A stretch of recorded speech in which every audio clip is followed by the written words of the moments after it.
This is episode 31 of the Investors Podcast. Broadcasting from Bel Air, Maryland, this is the Investors Podcast. They'll read the books and summarize the lessons. They'll test the waters and tell you when it's cold. They'll give you actionable investing strategies. Your host, Preston Pish and Stig Broderson. Hey, how's everybody doing today? This is Preston Pish, and I'm your host for the Investors Podcast. And as usual, I am accompanied by my co-host, Stig Broderson, out in Denmark. And I'll tell you what, folks, we have got the coolest interview for you today because our guest is a person who went and interviewed 30 different people. And let me just give you some names of some of these people that she's interviewed. She has interviewed Warren Buffett. She has interviewed Kathy Ireland. She has interviewed Anderson Cooper. She's interviewed Jim Koch, who founded Samuel Adams. She's interviewed Michael Bloomberg, and I could keep going on and on and on. I mean, what kind of access you're going to get today to hear about these interviews from these people? It's just phenomenal. And so what she did is she interviewed 30 different people that are just enormous successes in all these different fields. And then she wrote a book, and the name of the book is Getting There. It just came out this past week. And she summarized all these interviews, and each interview is about 6 pages in the book. And so her name is Gillian Zoe Seagal, and she's here today to talk about all these different interviews that she had with these people. So without further delay, we're going to go ahead and Gillian, did you have anything that you wanted to add or highlight about the book that maybe I missed? No, you did a great job. All right, perfect.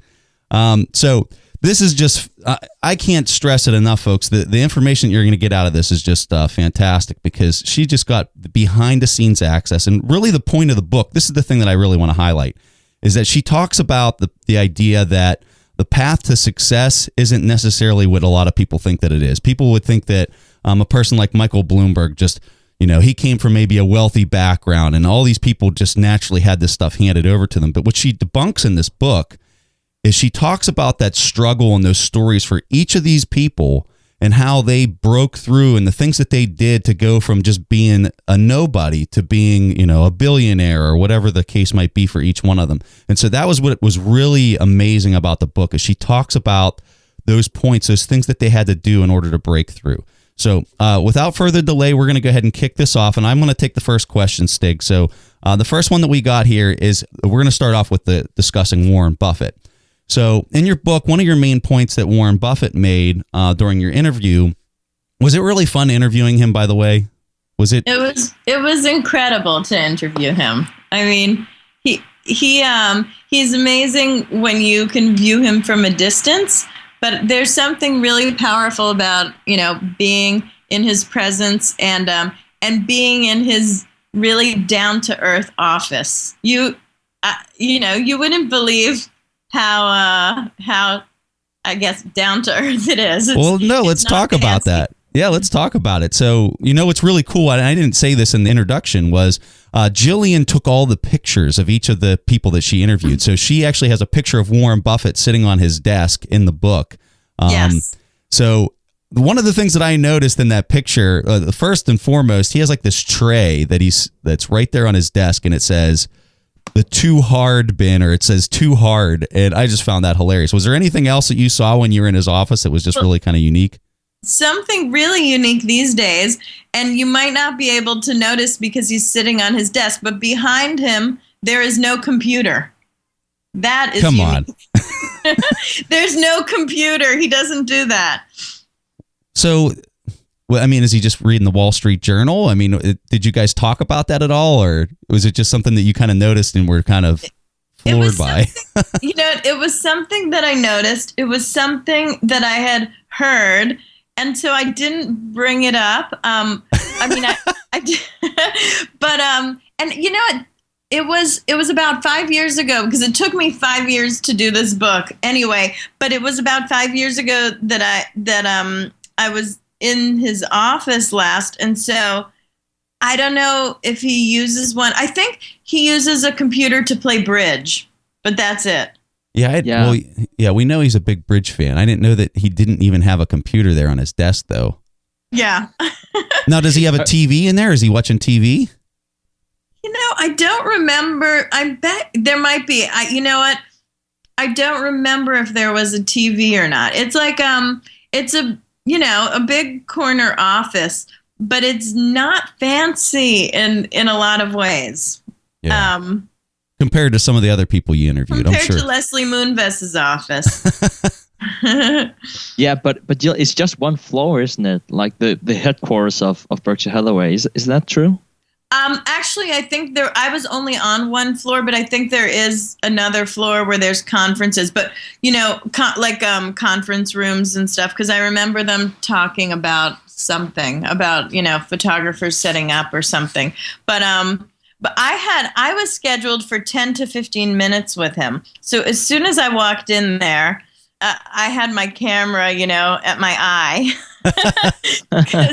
because I didn't want to waste any time, and really that is way too little time for the kind of interview I wanted to do, and luckily we ended up spending about an hour together, and so I got all the information in the book.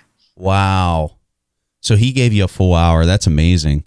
Yeah, he is a great guy, and I got to ask him everything I wanted to ask him. Except about the computer. That's really funny.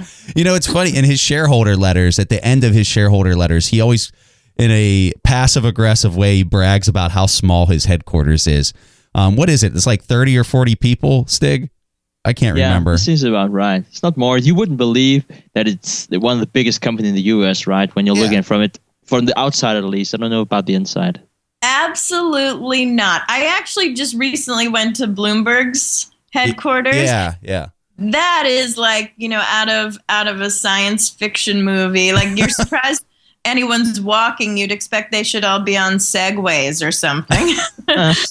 No, that's a great point, because you look at Berkshire. I'm pretty sure their market cap's over $300 billion. So when you think of that, their market cap's over $300 billion company. And they've got like 30 or 40 people working in the headquarters, and that's it. I mean, that's just mind blowing. It's just insane. It is. I think he keeps it simple, and he speaks about this in the essay. He is a big delegator, but he really pays close attention to the people he delegates to, and he's a great judge of character, if I don't say so myself. I like that. You're so smooth. Yeah. That gets to the question I was actually going to ask, was what you're hitting on here. So let me just read this question here. I have it written down.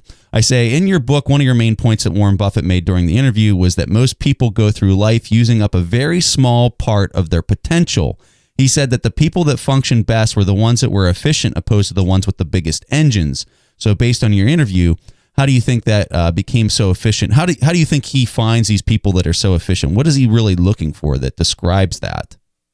Well, I think that he has he just has great intuition, and he finds people who he trusts, I think, and he is such a remarkable person that I think he makes everyone want to make him proud. Like, everybody cares what he thinks, because you can't not. Yeah. So I think that it works both ways. That people feel good, probably, that he trusts them and gives them responsibility, and they don't want to let him down. Yeah. And he says something in my interview with him. He says it's important to realize that other people are going to make mistakes, and he's made mistakes. And with his managers, he just has to decide whether they know what they're doing overall or not. I really like that point, because I see so many leaders have this zero defect environment that they try to, that no one can make a mistake. And if you make a mistake, you're done. I mean, you really see that a lot in large organizations, robust organizations, that there's this zero defect environment. And I think that you're actually setting a standard for people to lie to you, for people to tell you whatever in the world it is that you want to hear, opposed to what the truth actually is. And so when you see somebody like Buffett sitting up there at the very top of such a large organization, and he's saying, you're going to make mistakes, and when you do, come and tell me, we'll work through it, we'll figure it out. I mean, that's really what you're getting at. And it's amazing that more people don't adopt that. It's just crazy to me, but. Yeah, he says in the interview, he said, "I'm not big on blame, and by other people's standards, I'm probably quite tolerant of our manager's mistakes." Like, he doesn't want to blame people because he knows he makes mistakes too. Yeah. Yeah, and I don't think he has other options. Like, he wants to run a really small operation, and I think it's almost impossible if he has to micromanage. I can't remember how many tens of thousands of people he's employing. So if he wants to have this very, very small operations, I mean, he needs to trust people, right? So it's kind of out of necessity, but I also think it's the way that he looks at business, to be honest. Yeah.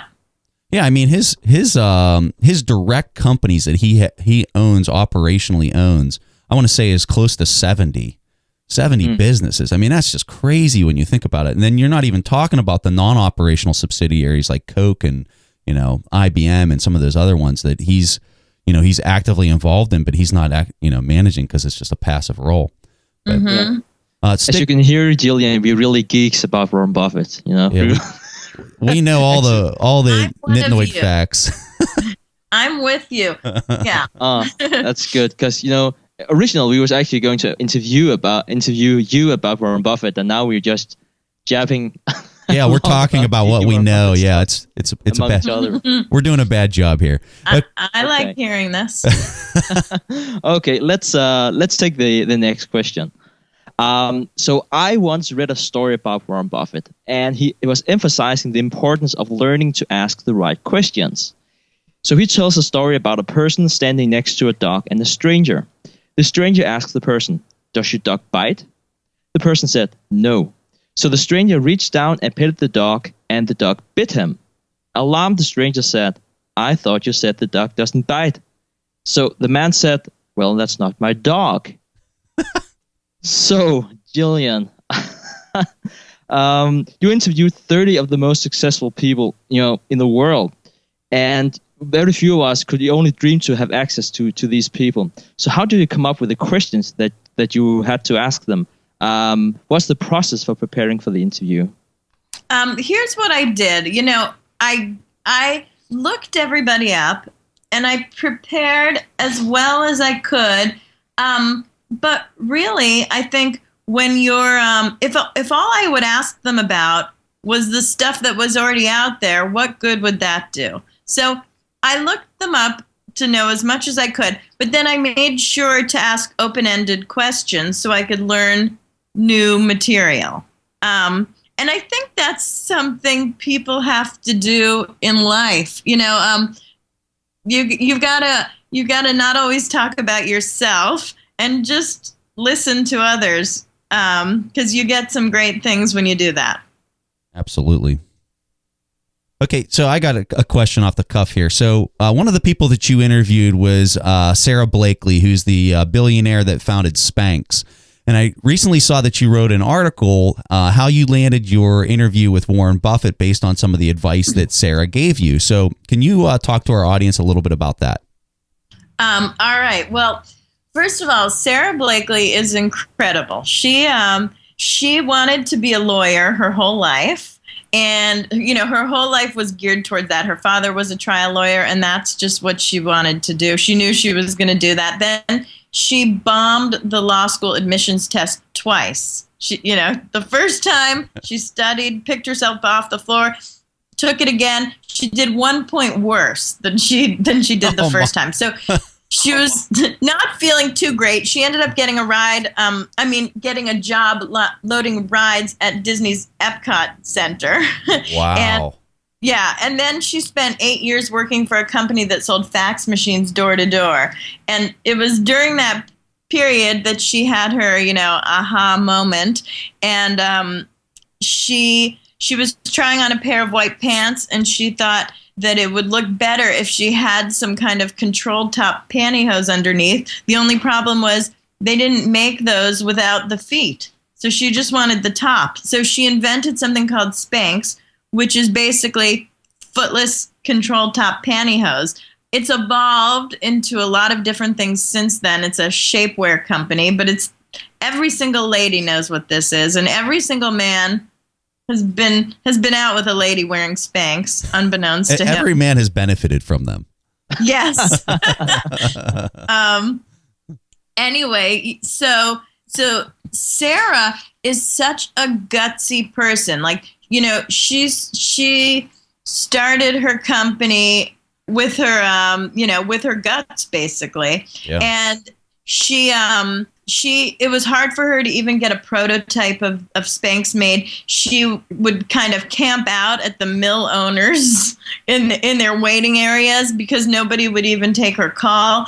And then when she finally got her prototype made, she convinced the buyer at Neiman Marcus to order her product by taking the buyer into the bathroom and showing them what her butt looked like with and without Spanx. So in her white pants. But she went on. I mean, it was totally off the cuff. From reading this in the book, it was amazing because you talk about how hard it was to get into one of these interviews. But then she just had this opportunity where she had a buyer and she just takes him into the bathroom, and it was just like so off the cuff.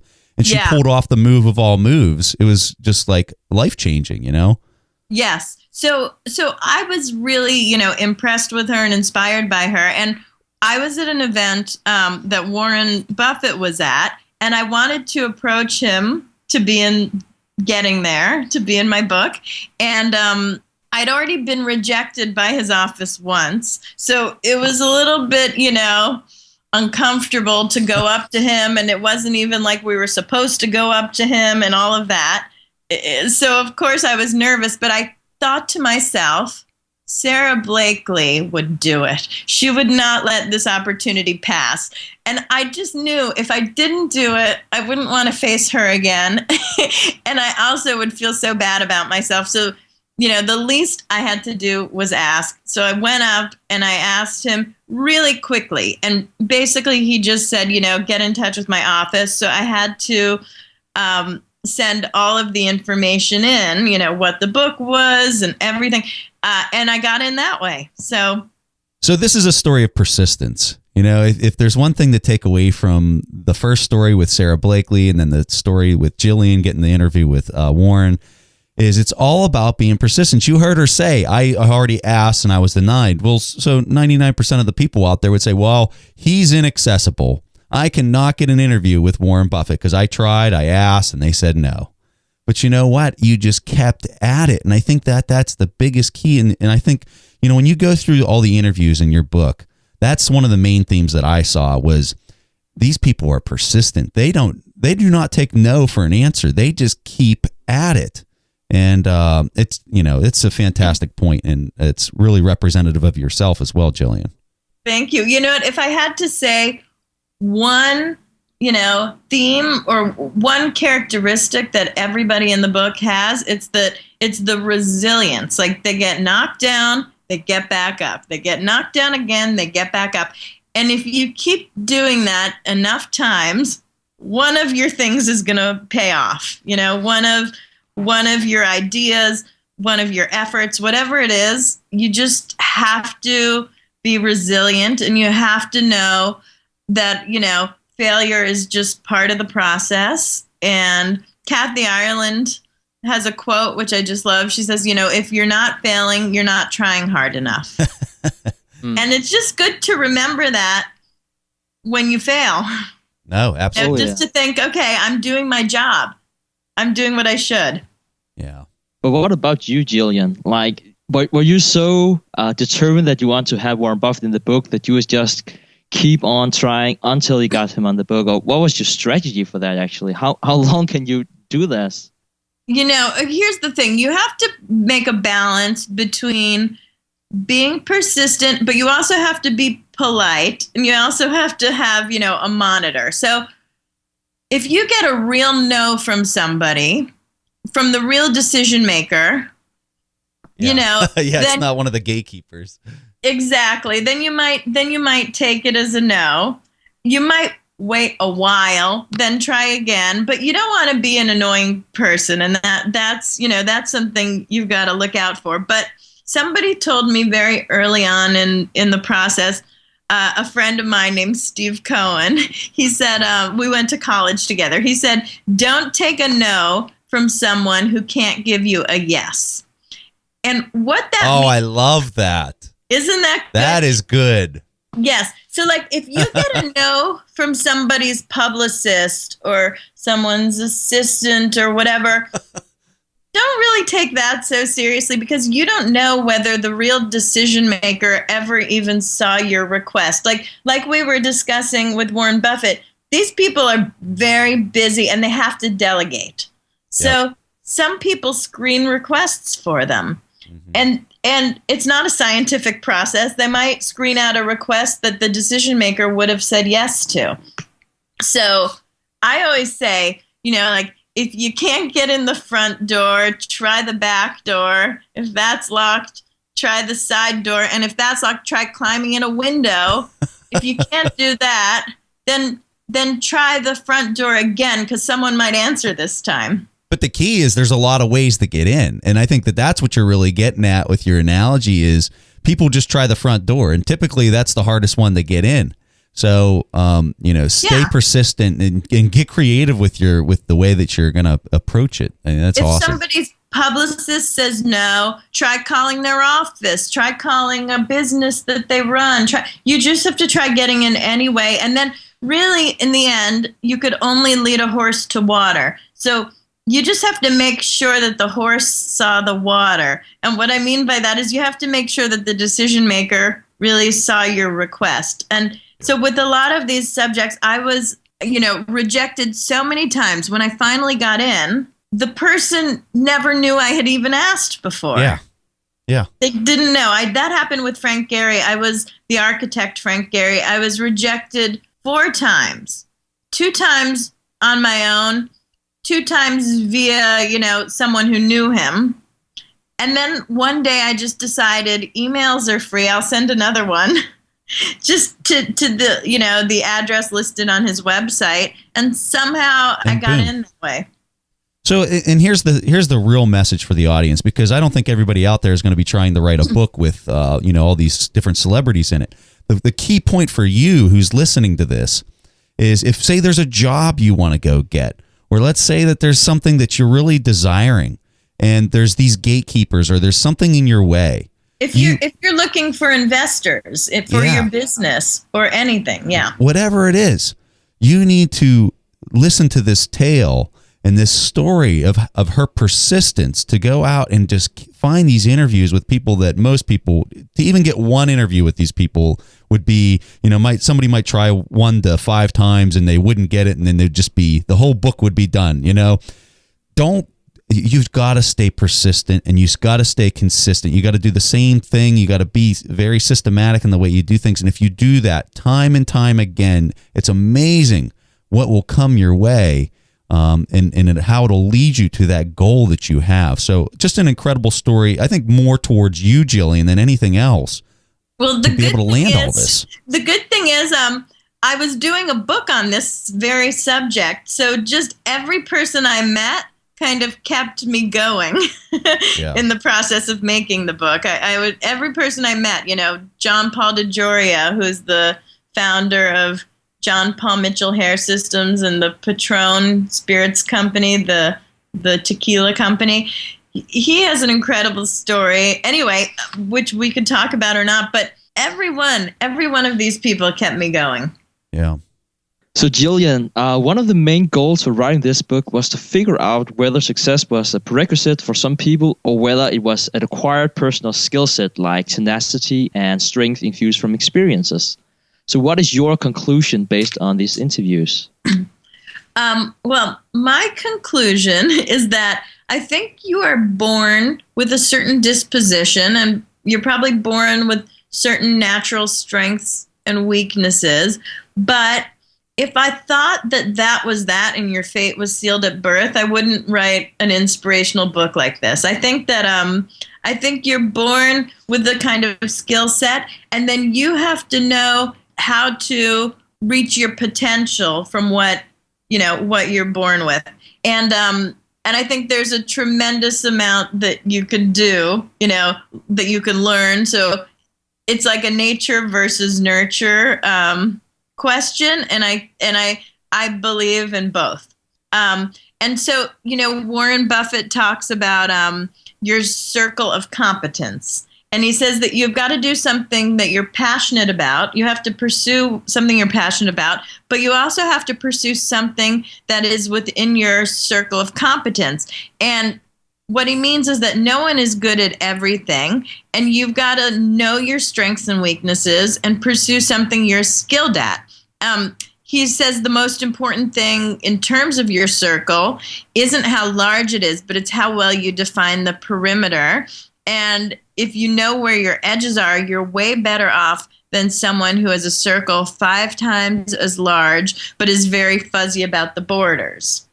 He actually quotes his friend, Tom Watson, who's the founder of IBM, who said, I'm no genius, but I'm smart in spots, and I stay around those spots. George Soros is real big on saying that as well, where he says that he's very good at knowing whenever he's wrong, and he attributes most of his success to the fact that he can attribute that. But that's just a side note. And, in my book is a good example of this, because everyone in my book was selected because they're at the top of their field. But you couldn't interchange them all, So someone, different artists and different, different people, not everyone would do so well if they were in the other person's business. They're all pursuing something that they're passionate about and good at, and that is why they're successful.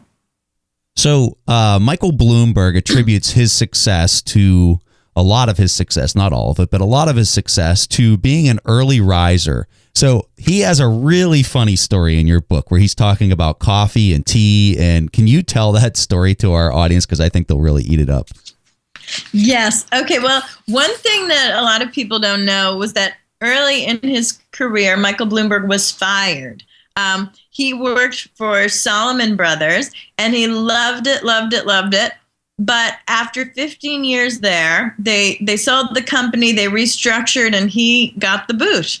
And no one came running to give him another job, and so that is why he started his own company. And so that's a great story in and of itself. But while he was starting his company, he wanted some feedback.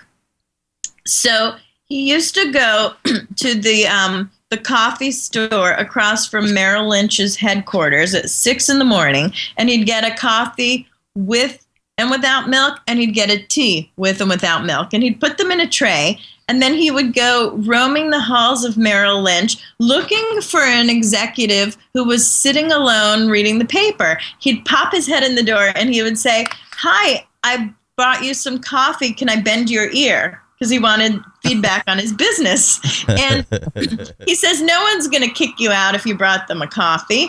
And then he said, if the person said, "I don't drink coffee," he'd say, "Well, then I have tea." So what I love also about this story, he's also got that chutzpah, the guts, that Sarah Blakely has. It also shows that when you're starting your own business, don't think you're above anything. Walk around delivering coffee and tea if you need to get what you want or to help your business. And so the reason he had the 4 different kinds of tea and coffee is because, and you talk about this in the book, whenever he'd go in and he'd say, "Hey, you want a coffee?" And the person would say, "No, I don't drink coffee." And he goes, "Well, I've got a tea. You want a tea?" And he had every option available. He had it completely mapped out so that there was no way they could back out of the request. Without milk, everything. He had them all. He had sugars on the side. He was like a mobile coffee shop. Hey, and just so our audience knows, so Gillian lives in Manhattan, so you heard a little bit of the noise there in the background. But Stig, do you got the next question? So, Gillian, this question, that's also about Warren Buffett, at least partly. So, despite all his wealth, it's clear from the interview with Warren Buffett that he's extremely humble, and he's rather saying that America has been fortunate to reward him his unique skill set than saying he deserves his wealth from working harder and being better than other people. You also find that Michael Bloomberg gets his drive from people saying what he can and can't do. So all of these questions must have made a great impact on you. Who has made the biggest impression on you and why? Stig, that's a great question, but a tough one because it's sort of like asking me to pick my favorite child. And I pretty much, I love everyone who's in the book. I picked them all because they're so inspirational and I admire them. But I think it is hard to have Warren Buffett in a book and not really fall for him. But since we've talked about him a lot, I'm going to talk about someone else, and that's J. Craig Venter. He is a scientist, and he was the first to sequence the human genome. And what that means, because I didn't really know exactly what that meant before I researched him, reading a genome is basically reading a human's DNA to see what it has to say. And the medical possibilities that this information can lead to are endless. So basically, if you know what genes a certain person has and you understand what that means, you'll know how likely someone is to develop a certain disease. And if they do develop that disease, what you should do, what kind of treatments will respond best to that. And he has just an incredible story. Well, number one, every single person listening here benefits from this information. You know, every time you go to the doctor, it's brought a whole new level to the medical profession with what they can see and how they can help us. Gillian, are they designing just different medicines around the fact that they understand how the DNA is constructed? Is that what you mean by that? They're doing everything. Everything's basically is stemming from this now. Wow. It was a big breakthrough, a huge breakthrough for diagnosing. You know, it used to be that a doctor would look at you and take your blood or whatever. Now they can look at your DNA. It's just another step, not just your blood. Anyway, so you would think that this genius scientist would have been a good student growing up, but Craig Venter, his name is J. Craig Venter, but he goes by Craig. So he slid by high school on a D-. Literally, he would have failed. How is that possible? I don't even know how that's. That's just crazy to me. How somebody could keep going. I don't want to interrupt you. I'm floored by that. Yeah, he. The only reason he graduated is that they made him write an extra paper so they didn't have to see his face again, because he used to spend his time sitting in the back throwing spitballs at the teachers. And he said one of his friends was an actual member of Hell's Angels. He'd been left back so many times. He was way older than Craig, but that's who he hung out with. And then when he graduated, he had no intention of going to college. He moved to Southern California to be a surfer, and his job was putting price tags on toys at Sears at night. Unbelievable. Right? Then the war in Vietnam got in the way of this, and he got drafted. Before he knew it, he was shipped off to Vietnam. He was in the medical corpsman school, and what he saw there was really overwhelming. He saw hundreds to thousands of people his own age dying. Coming back with limbs and everything imaginable from war, everything imaginable. And he didn't really believe in what America was doing there. So it was really tough for him. He tried to actually commit suicide. He describes this all in the book. And in the middle of his attempt, he realized that he wanted to live. He actually saw a shark. He was trying to drown himself, and he saw a shark. Anyway, you'll have to read it in his own words in getting there. But this changed him, and he decided that he wanted to live, and then he decided that he wanted to help people. He was going to become a doctor, but then he decided mid-process that if he was a scientist, he could help more people. The story goes on and on. You know, just read it. I'd say everyone has to read that story, you know, and how he got to where he was. The path was so crooked. How old was he at this point? Because for me, I most people, if they don't start going down that path by, like 25, 30, it's the amount of friction involved and and achieving what he's achieved is very difficult. But he sounds like he was kind of at that age. He was maybe in his late 20s when this happened. You know, he'd been in Vietnam. And then after the war, he went back and he started in a community college. He said he had to learn how to learn for the very first time because he pretty much, as you could tell by the D-, ignored school. Yeah. You know, he ignored school. But he was a super brilliant person. He just wasn't into school. He actually jokes that he came out of the education system with his curiosity and imagination intact because he avoided the education system. Oh, that's amazing. That's a really cool story there, Gillian. That's fascinating. To read it.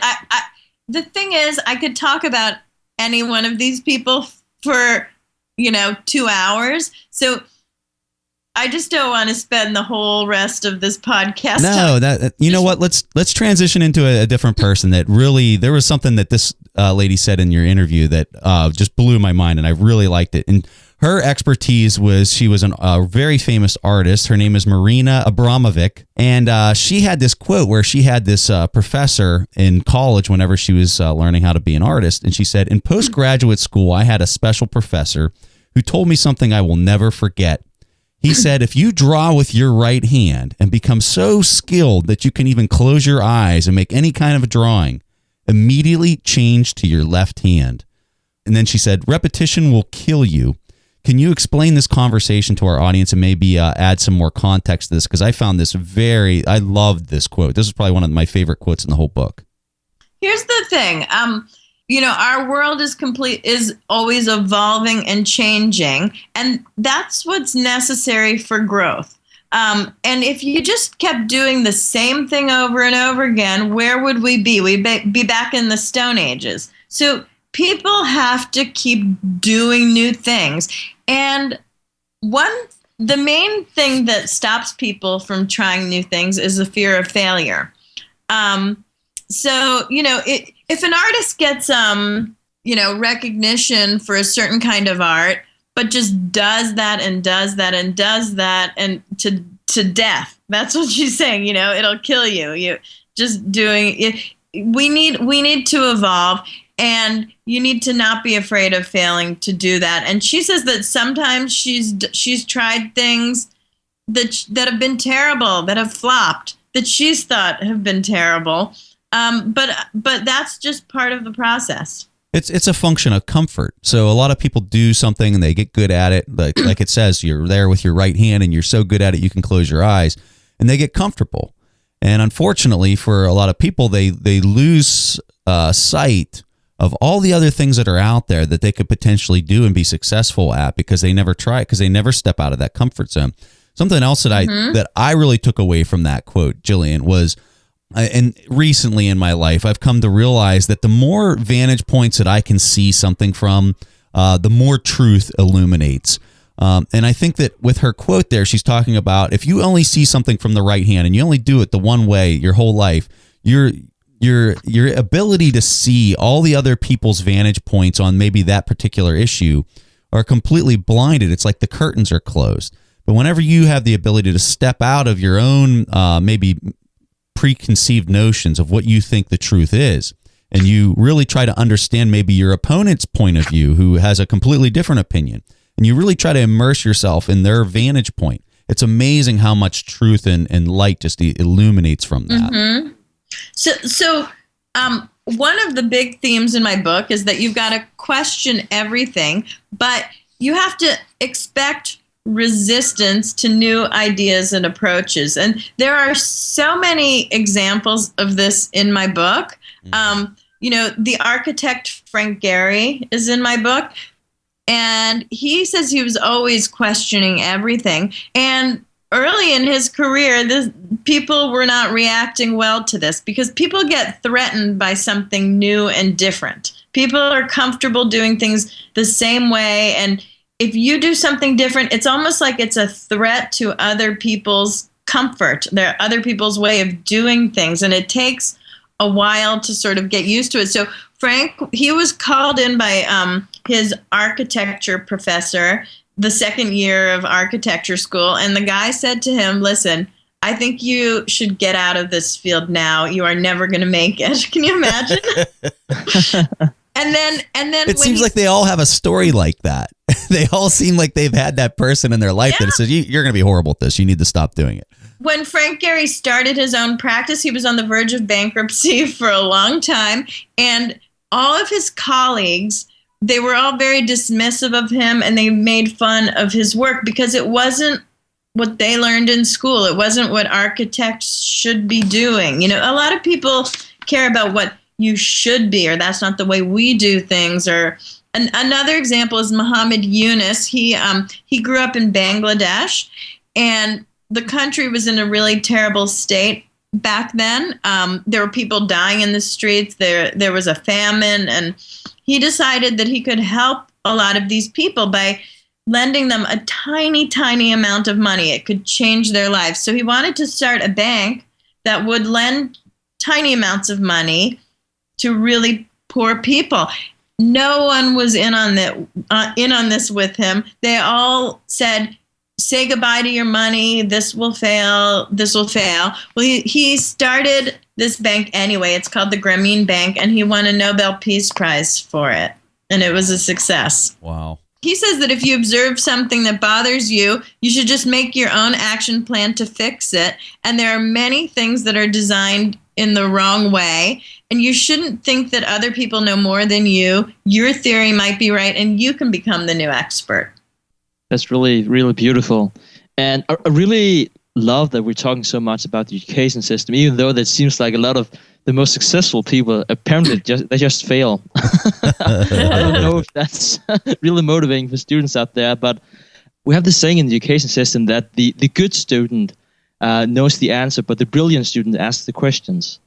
And you know, I think that's really something to think about, because I mean you can't get A's if you are knowing all the right answers, but that's really not the whole point about being a student. And I think that's something a lot of students really, they miss the target here, because they're thinking, I need to know the answer to the questions that my professor's asking. But instead, they should be saying, is it correct what he's saying? Can I challenge that? And I think a lot of people won't ask because they might be afraid of provoking people. But basically, we need to be challenged. We need to be original. And it seems to me, after reading the fantastic book, Getting There, is that a lot of these people are very original. I mean, the reason why they got ahead is because they're doing something different. It's not because they're doing the same thing as everyone else. Mm-hmm. So, I mean, at least that was my takeaway from reading the interviews. Every one of them are creators. That's the thing. They're not, they're all creating something very big. Like, some might argue that Warren Buffett didn't create anything. He's just an investor. I would totally disagree with that. I mean, he's a person who is creating. He created Berkshire Hathaway, and for anyone who knows the history of Berkshire Hathaway, it was a textile business. It was on the verge of going bankrupt, and he came in and created it into what it is today. It's amazing what he's accomplished with it. But every one of these people created something very unique in whatever their field is, and that's why they've, risen to the top. And one thing, a lot of people in the book, we were kind of bashing the education system, but everybody in this book would say that education is really important. And one of the things that Warren Buffett thinks is the most important skill a person can have is good communication skills, both in writing, and in your speech. And there's a lot of ways to learn that, but certainly in my case, I learned a lot of that in school and in law school, Gillian, tell the people what you wrote in the book about what he has on the wall, what diploma he has on the wall, and in reference to what your comment you just made. Okay, well, up until the age of 20, Warren Buffett was petrified of public speaking. And when I say that, I mean he would literally throw up at the thought of having to get up in front of a crowd and say anything. So he arranged his whole life so he would never be in this situation. If there was a class that in business school or something, he just wouldn't take it if that was part of it. So he one day forced himself to sign up for the Dale Carnegie Public Speaking School. And he has the certificate from that $100 class on his wall. And he says that that this $100 certificate has had more of an impact on his subsequent success than any other degree he has, because it really taught him communication skills. And what's really essential, no matter what business you're in, is getting other people to follow your ideas. So if you're a salesman, you want people to, buy what you're telling them to buy. If you're a manager, you want them to follow your ideas in business. Whatever it is, if you're making a book, you want to convince people to be in the book. You want to present it well. You want, if you're looking for investors for your company, same thing. So anyway, he talks about the importance of this, and I think that that education, in school can really help this. But so many other things can. I'll tell you one thing that is one of the most surprising things I learned in doing this book is how many of my subjects credit early jobs in sales for giving them the skills they needed for their ultimate success. And one of these skills is being a persuasive communicator. That's Mark Cuban's biggest point in his book that he wrote. If you're a person who came out of sales, he immediately likes you, because that's kind of where he got his start, was in sales, and he just can't stress the importance of that enough. And I want to highlight too that Gillian talked about how Buffett had this Dale Carnegie certificate in his office. He does not have, from my understanding, and you can correct me if I'm wrong, but he does not have his diploma from Columbia or anything else hanging on the wall. It's just that certificate and then a picture of his dad. Is that right? Well, I think he probably has some other pictures and things, but he has no other degrees or anything. That's it. No business school, no college, nothing. Hey, I want to ask this one, and this will be our last one, Gillian. Well, actually, Stig got one after this that he's going to ask that we ask everybody, and we want to make sure we ask that. But the question that I got for you really relates to your interview with Anderson Cooper, because I found this interview with him really fascinating, and it really kind of I had a preconceived notion about Anderson Cooper. I thought because he came out of the Vanderbilt family that he had all these connections, and that's how he landed his position at CNN. And he was basically from the family and the background that had all the connections for him to get to where he's at. That was my preconceived notion. But then after I read this interview that you had in your book, I was floored at what I was reading and how he got his start, and how, it talks about, and I'm just going to give a quick thing here. So he definitely was not your typical case. Specifically, his brother's suicide and his father's death played a huge role in his achievement, and how it basically flushed out any fear that he had in his life to be able to do some of the things that he did. Can you tell our audience a little bit about his story and some of those finer points? Well, yes. So basically his father died when he was 10, and when he was 21, his 23-year-old brother jumped off the terrace of his family's penthouse apartment as his mother pleaded for him to stay put. So he had a lot of tragedy in his life, and I think that he wanted to sort of be around other people who had gone through tragedies and survived, and he sort of wanted to see how they did it, which is why a lot of his career, he has been going to different war-torn countries and being around these people, because he can really identify with them. But another thing about him that was really surprising is you would think that because of, his family's wealth and connections, that he would have, gotten an in on connections. But the truth is that he could not get an entry-level job at any of the major networks after he got out of college, and he went to Yale. So it wasn't even like, he went to a top school and had a wealthy family, but still he couldn't get an entry-level job. So he ended up hearing about an agency that produces youth-oriented programming for high schools called Channel One, and he got a job as a fact checker there. But really, he wanted to be a foreign news correspondent, and he quickly realized that when you do a job at a company, people there just tend to pigeonhole you in whatever role you're in.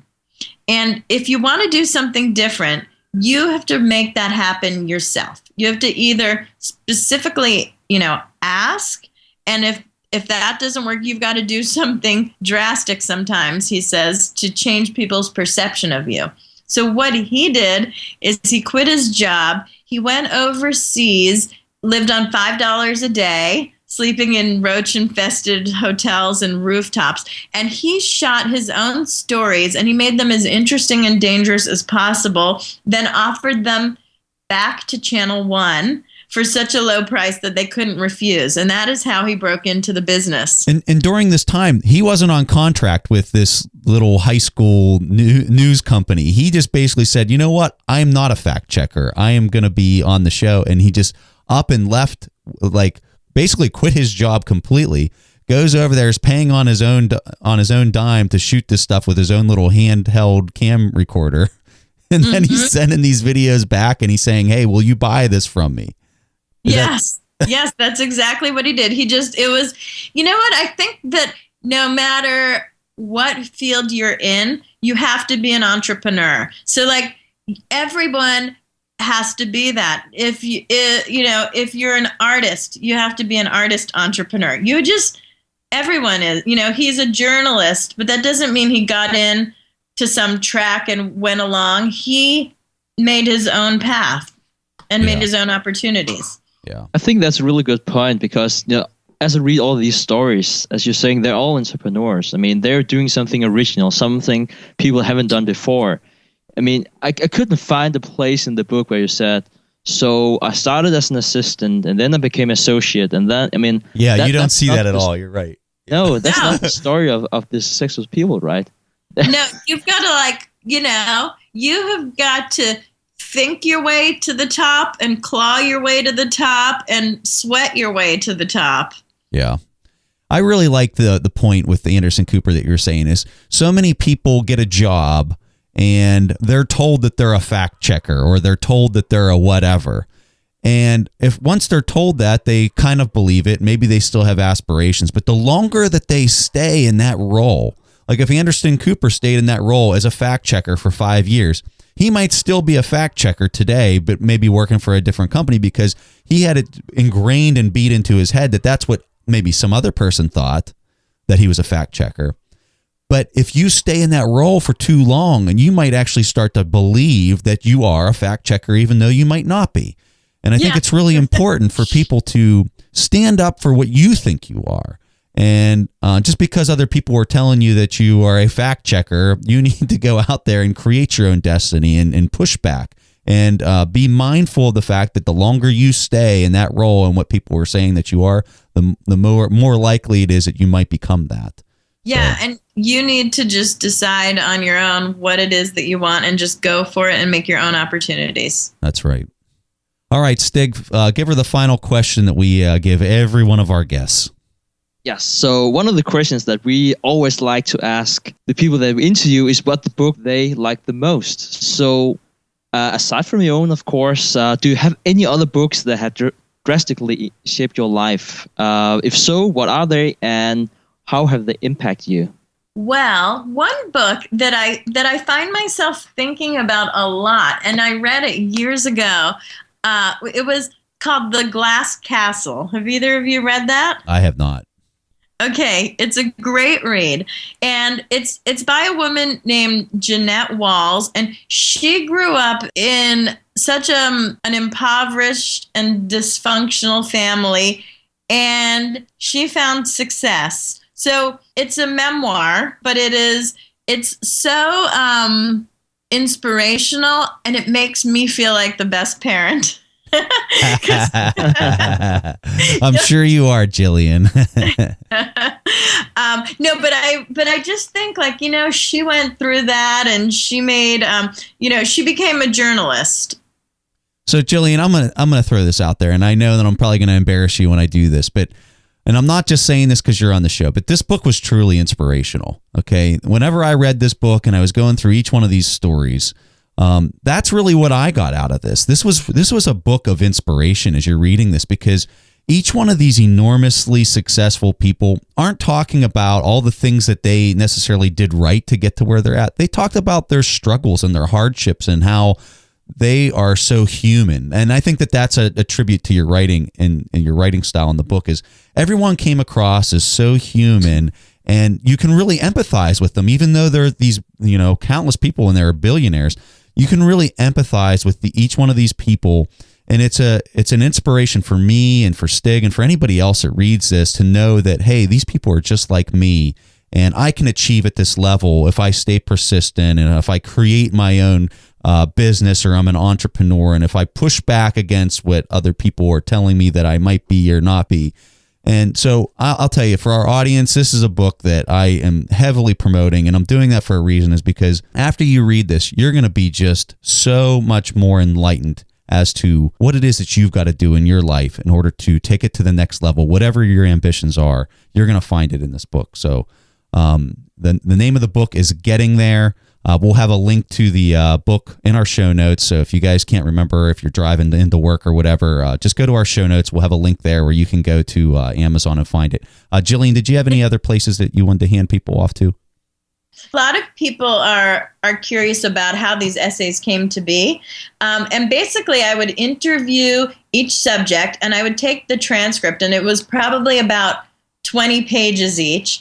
And I edited it away to about 5 or 6 pages per person. And when I was done with that, I would send the essay back to the subject for his or her approval, because I wanted to make sure I didn't mess up anything in the editing process, and I wanted everyone to be completely comfortable with what they shared and how they came across.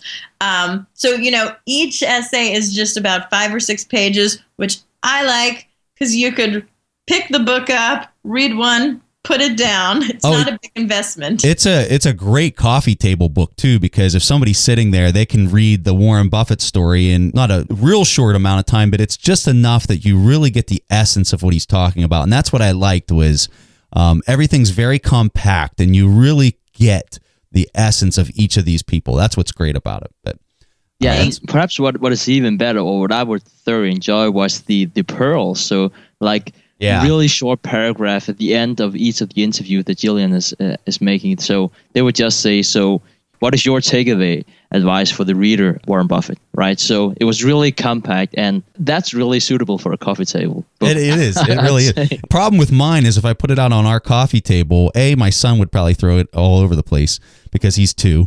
But everyone else that would look at this, they would see that the whole thing is yellow because I have the whole thing highlighted with all the different quotes and things that were in here. So, Gillian, it was really good. So, Gillian, great to have you on the show. Thank you so much for being with us. And for our audience out there, we'll see you guys next week. We're going to skip over the question this week, but next week we'll have the question from our audience. And if you want to submit a question to our show that could potentially get played on a future show, go to asktheinvestors.com and you can record your question there. So I'd like to thank everybody for joining us, and we'll see you guys next week. Thanks for listening to The Investors Podcast.